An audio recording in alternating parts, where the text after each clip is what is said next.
वज़ीर पंचायत राज व देही तरक्की एर्राबली दयाकर राव ने टीआरएस से ताल्लुक रखने वाले अवामी नुमाइंदों और टीआरएस कायदीन को मशवरा दिया कि वो हमेशा दस्तयाब रहते हुए सरकारी स्कीमात को अवाम तक पहुंचाएं।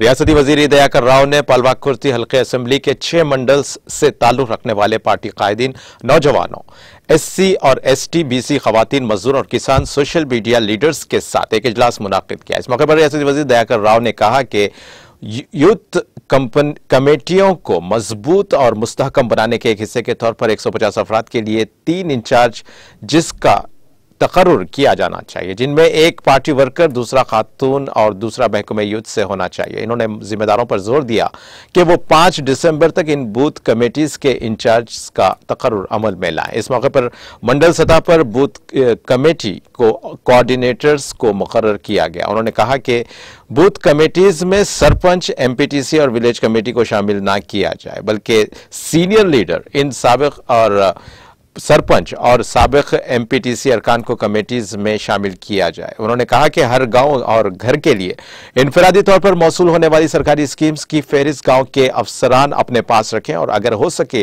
तो वो पॉम्फलेट्स प्रिंट करके तकसीम करें।